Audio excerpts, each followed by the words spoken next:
in your hand. Hi, welcome to Punchline Talks Politics. My name is Mark Owen, and today my special guest is Richard Graham. He's the MP for Gloucester. Welcome to Punchline Talks, Richard. Great to see you again. You've got your prop mug there, I can see. Go and turn it around for us, see the other side. This Mark is the best cup. It's got Gloucester rugby and it's got the flag of our county. Well, can't get better than that, can we? Okay, let's talk about the election. That's why we're here this morning. Oh, the Tories took a bit of a stuffing last night. What's your take in it? They lost 2 seats, one to Labour, one to the Liberal Democrats, who seem to be making a resurgence, and of course managed to keep hold of the last one. What's your view? Yeah, well, The Guardian said, I think a couple of days ago, that if we held on to one, that would be a victory. So we did hold on to one, and actually it was the one with the smallest majority, Uxbridge, former Prime Minister's seat on the edge of London. I've been at all 3 of those seats, so they all got slightly different dynamics. I think if you've got an MP who's standing down for what are pretty poor, disappointing reasons, that's always going to be tough. And so I think up in Selby, you had 20,000 Conservative voters who didn't turn out. Not a huge increase in the Labour vote, but enough for them to win the seat. Somerton and Frome, huge number of Tory voters either not voting or switching to Lib Dem to show their unhappiness. But I spoke to some of them in Frome last night on the door, and there were quite a few who said, look, we very much hope to be back voting Conservative in a general election. So we'll have to see in both of those seats what happens in the general election. But meanwhile, I think the result in Uxbridge gives everyone a lot of hope that actually the country is not in love with either the Labour Party or Keir Starmer, and we've got to deserve their vote and go out and show them that we can deliver on the pledges made and turn the economy around, get the cost of living down, and show people that it's worth giving us another go in the next general election. Now, your majority last time was 10,250, 52% of the vote, the highest ever since 1935. Does it make you worried? Does it get you worried about, your own future and where we're standing in Gloucester? Well, there's absolutely no room for complacency for anyone in any seat anywhere. Those days are long since gone. I don't think there are any safe seats, probably particularly Conservative ones at the moment, as the party who's been in power for a long time. So everybody has got to demonstrate individually and collectively that they can make a difference and keep Gloucester on the up, in my case. And that's going to be true across every single constituency. So all of us need to be working even harder than ever to make sure that people, when they come to make their judgment, think to themselves, okay, actually, do we want to have a new MP in this seat? Do we want to have a brand new party and possibly a coalition of parties running things in Westminster? And we've got to give them good reasons to keep going with each of us individually and then collectively.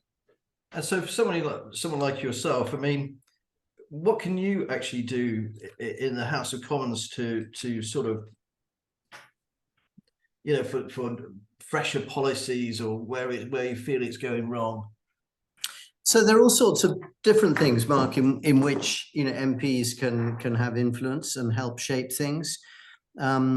It can vary from new policies. For example, I was one of a small group of people who lobbied very, very heavily to bring in the nursing associates several years ago, and then lobbied hard for the University of Gloucestershire to be given pilot project status and win the approvals to run the nursing associate higher apprenticeships that we're now doing. And of course, those health courses are the ones that will be coming into the new city campus, the former Debenhams in King Square, in time for next year's courses. And that is going to make a real difference, both locally to the opportunities for people who can study from home, just come in by bus to do a higher apprenticeship or indeed the degree course, and then work locally in the NHS. That's good for everybody in our city. And none of that would have come about if we hadn't introduced the new nursing associates, if we hadn't got the University of Gloucestershire into health courses, and if the government hadn't supported with a lot of lobbying from me and others to make sure that we won the Levelling Up Fund bid. You can see already on King Square, the building is looking different, but it'll be much, much different again when it's got up to 5,000 students and 300 teachers building. The impact on retail, the footfall, the buzz of the city is going to be huge. And people will have to decide whether they like that sort of thing and want to have more of it, or whether they want to change. I always remember us talking a number of years ago, actually, I think it was maybe even 5 or 6 years ago, you saying that the way to regenerate the city was to make it a university city. You know, make it like Sheffield, make it like Bristol, make it like Bath, get those young people into the town centre. I do agree with you on that. But we've got other problems at the moment here in this city. We've got the police has been in special measures. The NHS has been in special measures. You know, there's some fundamental problems going on actually with some of the organisations that we trust. So there are lots of different things in there, Mark, I think, aren't there? I mean, firstly, just on the role of the university in the city, this is a good moment to pay, real tribute to Stephen Marston, the outgoing Vice-Chancellor, who has led an absolute sea change in the positioning of the University of Gloucestershire in our city. First of all, obviously at Oxtalls with the new buildings, the business school and everything that's happened there. But secondly, in terms of the move on the former Debenhams building and that strategic decision alongside the earlier call to go for health courses. So all credit to Stephen for what he's done, and I very much hope that his successor, Rachel, will work equally closely with me on what we can do to position the University of Gloucestershire in the city, because, as you say, all the evidence from the Centre for Cities Research that I spent so long looking at demonstrates that no city is going to succeed unless it's got a university at the heart of it. Of course, we're lucky, in a sense, we have two universities, because the regeneration around Blackfriars, particularly the new regeneration, which many people haven't seen if you're walking from where your offices used to be by the Crown Court down to the docks, you'll see there's a whole new sort of vista on your left. And that new Hart development is mostly for the University of Hartpury students. And Hartpury, of course, has been a huge success. It is now Britain's newest university. So having Hartpury on the edge of Gloucester and doing so much in us and with us is also important. But look, on the other point, in terms of local public organisations being held to account and delivering what they should be, it's a mixed picture, isn't it? So recently, for example, Gloucestershire County Council's adult services were upgraded. The Health and Care Trust, which does both the community hospitals and the mental health, they've had a rating of good for some time. And I think we'll see our hospitals trust moving forward.